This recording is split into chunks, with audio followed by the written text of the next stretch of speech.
మధుర రుచులను పంచాల్సిన ఫలరాజం మామిడి పండించే రైతుకు మాత్రం తీపిని అందించలేకపోతోంది. అనుకూల వాతావరణం, మేలైన యాజమాన్యం రెండింటి మేలు కలయికతోనే మామిడి నుంచి మంచి ఫలసాయం సాధ్యపడుతుంది. వివిధ కారణాల వల్ల ఈ ఏడాది కూడా పూత కాత ఆలస్యంగా రావటం, వచ్చినది పిందె కట్టకపోవటం, కట్టినా నిలబడకపోవటం, నిలబడ్డ ఆ 4 పిందెలు అకాల వర్షాలు, వడగళ్ల ధాటికి నేలరాలి రైతుకు మొండిచేయి చూపించాయి. అధిక శాతం రైతులు మామిడి తోటలను వ్యాపారస్తులకు గుత్తకు ఇచ్చేస్తారు. అలా ఎకరా మామిడి నుంచి కనీసం 15,000 నుంచి 20,000 రూపాయల ఆదాయమైనా ఆశించిన రైతులు తీవ్ర నిరాశకు గురయ్యారు. పండించే రైతుల పరిస్థితి ఇలా ఉంటే, కొనుక్కున్న కాయను నోరారా ఆస్వాదిద్దామనుకున్న వినియోగదారుల పరిస్థితి ఏమంత భిన్నంగా లేదు. బంగినపల్లిని కిలో 60-70 రూపాయలకు, రసాలను 100 రూపాయలు పోసి కొనుగోలు చేసిన ఆ కాయలో గుజ్జు భాగం తెలుపు, తింటే పులుపు. ఏ కార్బైడ్ వేసి పండించారో ఏమో, ఆరోగ్యానికి చెరుపు చేస్తుందనే దిగులు మరో ప్రక్క. అసలు మామిడి కాయలను పూర్తిగా ముదరనివ్వకుండా లేతకాయలనే కోసి నిషిద్ధ రసాయనాలతో కృత్రిమంగా మాగవేయడం అనే ప్రధాన కారణం వల్లే కాయ రుచిని, నాణ్యతను కోల్పోతుందని గ్రహించినా, అకాల వర్షాలకు జడిసో, కాయను సీజన్కు ముందుగానే మార్కెట్కు తరలిస్తే అధిక ధర దక్కుతుందన్న ఆశతోనో మామిడిని పక్వతకు రాకుండానే కోతలు చేసి పండించటం జరుగుతోంది. అలా కాక సరైన పక్వతకు చేరుకున్నాక కోత చేయడంతో పాటు మాగవేత ప్రక్రియను ఎవరు చేపట్టినా సురక్షిత, ఆమోదయోగ్యమైన పద్ధతుల్లోనే చేపట్టాలి. అప్పుడే ఆ ఫలం మధుర రుచులతో పాటు ఆరోగ్యాన్ని ప్రసాదించగలదు. మరి మామిడి కోతలు, రవాణా, మాగవేత సమయాల్లో తీసుకోవలసిన ఆ జాగ్రత్తలేవో సంగారెడ్డి ఫల పరిశోధనా స్థానం శాస్త్రవేత్త అడప కిరణ్ కుమార్ నుంచి తెలుసుకుందాం. మామిడి పక్వ దశకు వచ్చి కోత సమయం వస్తున్నట్టు కాయ మార్కెట్లోకి వస్తుంది. అయితే కాయ తయారైందా లేదా అనేది గుర్తించాలంటే ముందుగా చూసుకున్నట్లయితే మనకి ముదురు ఆకుపచ్చ నుంచి కాయ లేత ఆకుపచ్చ రంగుకి మారుతుంది. అట్లాగే మనం కాయ తెంపినప్పుడు సొన వేగంగా కారకుండా నెమ్మదిగా కారుతుంది.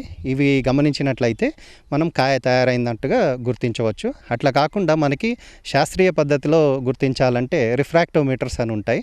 వాటి మీద కాయని తెంపి దాని కండ యొక్క గుజ్జు తీసి కనుక రిఫ్రాక్టోమీటర్ మీద వేసినట్లయితే దాని చక్కెర శాతం 9 నుంచి 10 వరకు ఉన్నట్లయితే అది లోకల్ మార్కెట్కి, అలాగే 7 నుంచి 8 ఉంటే అది దూర ప్రాంతాలకు తరలించడానికి కాయ తయారైనట్టుగా గుర్తించవచ్చు.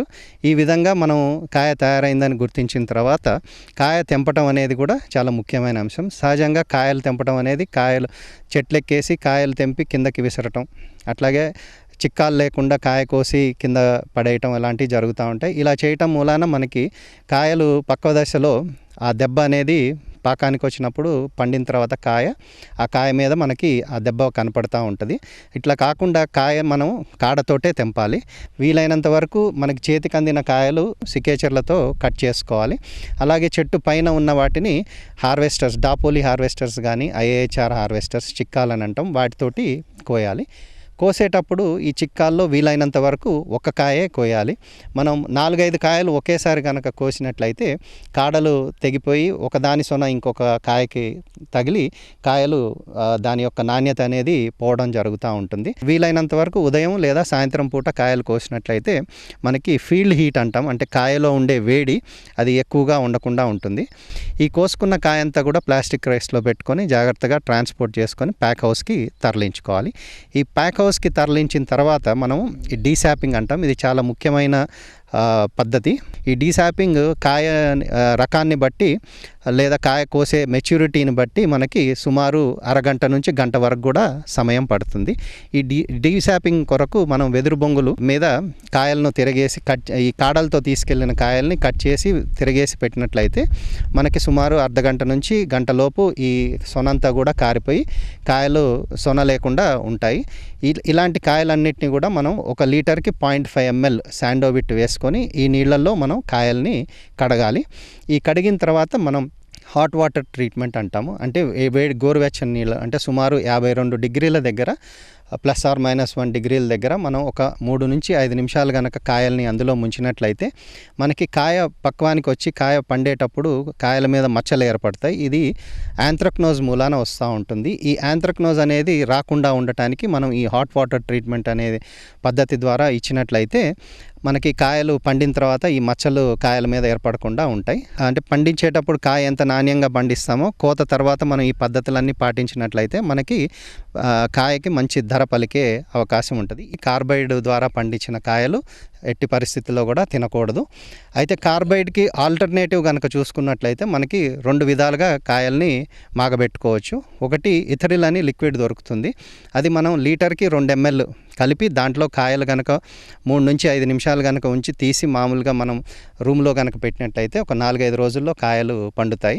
ఇలా కాకుండా శాస్త్రీయ పద్ధతుల్లో అయితే ఇథిలిన్ గ్యాస్ అంటే రైపనింగ్ ఛాంబర్స్ కూడా వాడుకోవచ్చు. రైపనింగ్ ఛాంబర్స్లో ఇథిలిన్ గ్యాస్ 100 ppm కనుక వదిలినట్టయితే మనకి ఒకరోజు 12 గంటల నుంచి 24 గంటలు కనుక వదిలినట్టయితే ఆ కాయలు కూడా మనకి 3 నుంచి 4 రోజుల్లో మంచి రంగు వచ్చి నాణ్యమైన కాయలుగా మనం వాటిని మార్కెట్లోకి అమ్ముకోవచ్చు. మనం తప్పనిసరిగా ఈ కార్బైడ్ ద్వారా పండించిన కాయలు తినకుండా ఈ ఇథిలిన్ రైపెండ్ ఫ్రూట్స్ తింటే మంచిది.